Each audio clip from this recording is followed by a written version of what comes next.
los juegos de video. Un pasatiempo muy común y accesible por todos en estos días, con lanzamientos mensuales a nivel mundial y en diversas plataformas, se han convertido en parte de nuestras vidas cotidianas.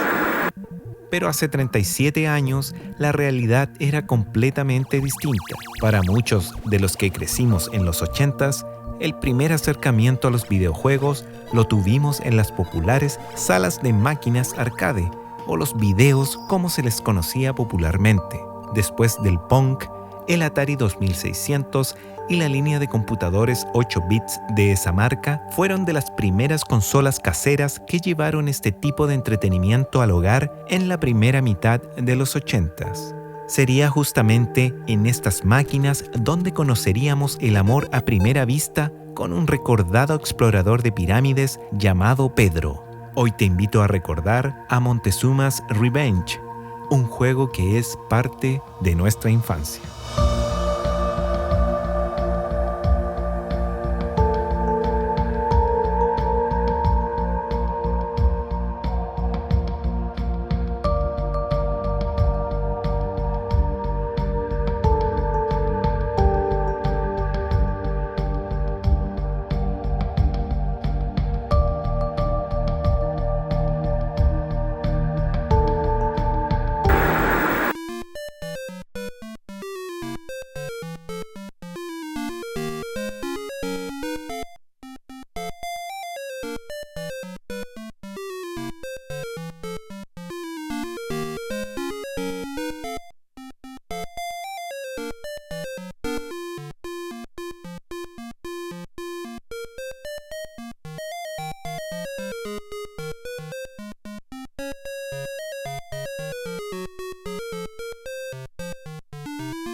La historia en torno a este popular y reconocido juego de los 80 es sin duda particular. Si bien es conocido en Chile principalmente por su versión de 8 bits, lo cierto es que Montezuma's Revenge tuvo adaptaciones a muchas consolas y computadores de la época.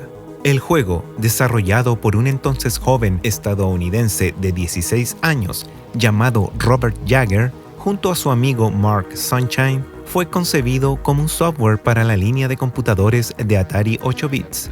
Si bien la intención del Nobel programador era conseguir la atención de la por entonces atractiva industria de los videojuegos, previa al gran crash de 1983, nunca estuvo en sus planes la gran repercusión que su juego plataformero conseguiría a nivel planetario. Pero antes de adentrarnos en la historia detrás del mito, déjame contarte sobre el juego en sí y de qué se trata su historia y conceptos. Como bien sabrás, en los inicios de la industria de los videojuegos y debido principalmente a las limitantes tanto de hardware como de software, no era habitual que los juegos tuviesen una historia muy elaborada, ni mucho menos un final cinemático como los de hoy. La usanza por ese entonces era simplemente acumular más puntaje o dar vuelta a un juego, vale decir, llegar a su puntaje y o nivel máximo programado para reiniciar y partir de nuevo, concepto similar a lo que hoy se conoce como el modo arcade. En este contexto es donde Jagger, teclado en mano, da rienda suelta a sus conocimientos informáticos y se lanza en la aventura de crear a uno de los juegos más representativos de la era 8 bits de Atari. El juego nos presenta a un saqueador de tumbas de origen mexicano llamado Pedro, el que vestido con un sayo y un distintivo sombrero se interna en distintas pirámides en busca de tesoros y reliquias arqueológicas. En su travesía deberá sortear diversos peligros como arañas ponzoñosas, serpientes, calaveras y trampas que protegen los diversos botines esparcidos por las monumentales estructuras. Asimismo, deberá hacer gala de toda su agilidad y fuerza para trepar por sogas y cadenas, así como subir por añosas escaleras que le permitan coger llaves y espadas para abrir puertas y defenderse de los peligros que le acechan. Hasta este punto, Montezuma's Revenge no parece ser sino un juego de características regulares para un computador muy común en una época determinada. Sin embargo, es en este punto donde debemos retomar la historia de su desarrollo para comprender cabalmente el impacto que provocaría en la cultura del videojuego chilena y de paso esclarecer ciertos mitos y errores en torno a su historia. Según el propio Jagger, el nombre Montezuma's Revenge era provisorio y simplemente lo eligió por su desconocimiento hasta ese entonces de lo que era la cultura mexicana. Por si no lo sabías, La venganza de Montezuma, en su traducción al español, es una forma popular para referirse a la diarrea del viajero, padecida principalmente por turistas tras haber visitado el país azteca. La elección, según su creador, fue una humorada provisoria, la que finalmente nunca fue cambiada. Antes de finalizar esta entretenida historia, hagamos un alto para que recuerdes suscribirte a mi canal y así no perderte ninguno de los próximos videos. Hazlo, no te arrepentirás. Es así como el joven Jagger se aventuró en la búsqueda de su destino y con un demo de Montezuma's Revenge bajo el brazo, asistió a una popular feria de entretenimientos electrónicos y en donde la firma Parker Brothers puso los ojos en su producto y decidió comercializarlo. Parker Brothers es conocida por manufacturar juegos de salón y de entretenimiento electrónico, siendo uno de sus productos más conocidos el juego Monopoly, hoy parte de la multinacional Hasbro. Sin embargo, al momento de producirse la adquisición del software y al estar incompleto, torció la historia de Montezuma's Revenge para siempre, ya que para acelerar su lanzamiento, este debía cupir en un cartucho de 16 kilobytes, el estándar de la época. Esta situación obligó a Parker Brothers a dejar de lado todas las ambiciosas ideas que Jagger tenía para su proyecto, debiendo alterar la concepción original del juego para transformarlo en uno adaptado a lo que la industria requería. Es así como Montezuma's Revenge se transformaría en un juego con algunas variaciones de su idea original, lo cual, y tras la filtración de su versión inconclusa, generaría una de las confusiones que hasta hoy persisten entre algunos fanáticos de este juego. En palabras de Robert Jagger, la versión original del juego es la que en Chile conocimos popularmente como Montezuma 2, aquella con pantalla de título, créditos iniciales, música introductoria y tabla de puntajes. En ella, además, se nos presenta a su protagonista con el nombre de Pedro, el que posteriormente sería cambiado por Parker Brothers a Panama Jack y finalmente a Panama Joe por cuestiones legales y el que solo veríamos en la carátula de sus distintas versiones. La música de la introducción corresponde a la popular canción Spanish Flea del compositor Herb Alpert and the Tijuana Brass de 1965. En su concepto original, Pedro debía explorar una única pirámide, la que hacia el final del recorrido estaba custodiada en su núcleo por el propio azteca Moctezuma, al cual podríamos enfrentar pero nunca derrotar, pues como te he contado, este juego nunca fue finalizado en su programación.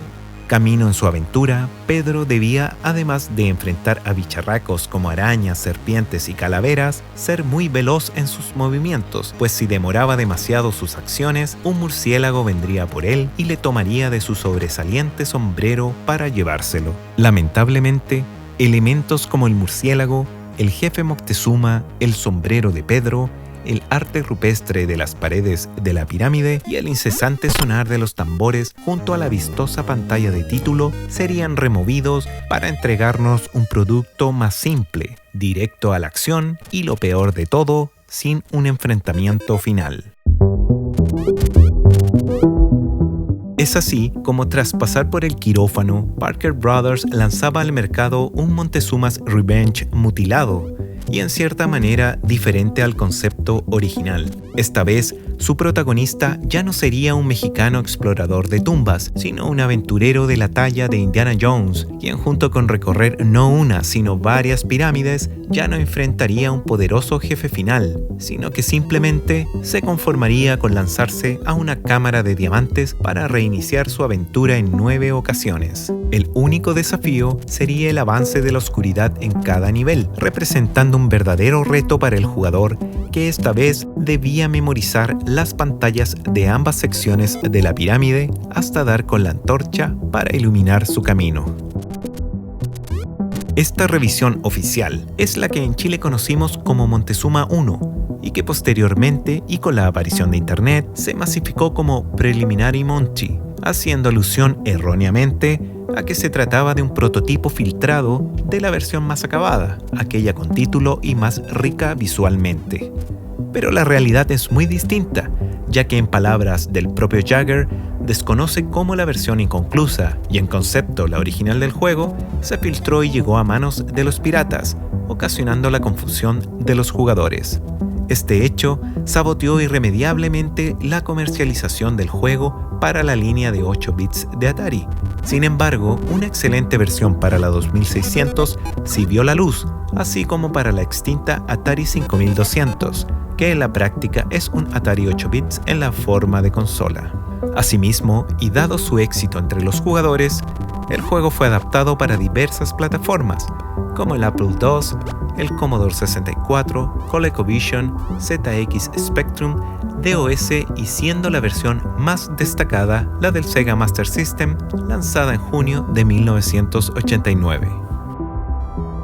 En una era en donde no existía Internet, confusiones como estas eran completamente comprensibles, más aún en un mercado como el latinoamericano, en donde la piratería fue la forma oficial y casi única de conseguir software para nuestros computadores de 8 bits.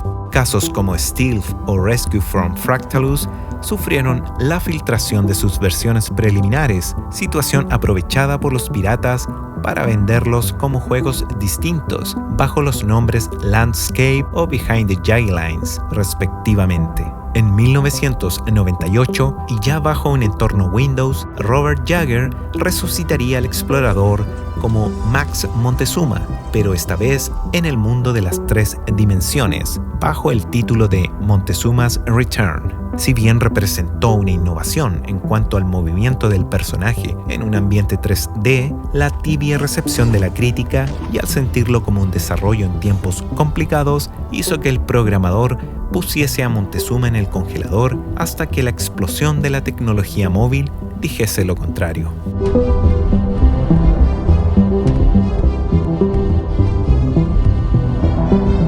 Con el mercado de la telefonía móvil inteligente ya desarrollado, 2012 sería el año en que Montezuma's Revenge resurgiría desde lo más profundo de su pirámide azteca. Una versión adaptada para teléfonos Android y iOS permitieron a la creación de Robert Jagger y Mark Sunshine ver la luz en un formato que permitió resucitar viejas glorias adaptadas a los nuevos tiempos. Hoy, quienes vivimos hace 35 años la ebullición de la computación personal de 8 bits, podemos llevar a este verdadero clásico en nuestros bolsillos. El juego es una adaptación de la versión de Parker Brothers con el condimento adicional que puedes jugarla tanto con gráficos retro como modernos. Si eras un fanático de este gran juego y no tienes un Atari funcional o desconoces el mundo de los emuladores, entonces esta es una opción que no deberías dejar pasar. Pedro y sus aventuras en la Gran Pirámide de Moctezuma nos brindaron maravillosos momentos de entretenimiento electrónico en nuestros hogares, junto a amigos, primos y vecinos. Su regreso en 2012 confirma que se trató de un título muy recordado y adictivo, un obligado para todos quienes tuvimos un computador Atari en los 80 y 90, quienes nunca lo olvidaremos, pues Montezuma's Revenge es y será parte de nuestra infancia.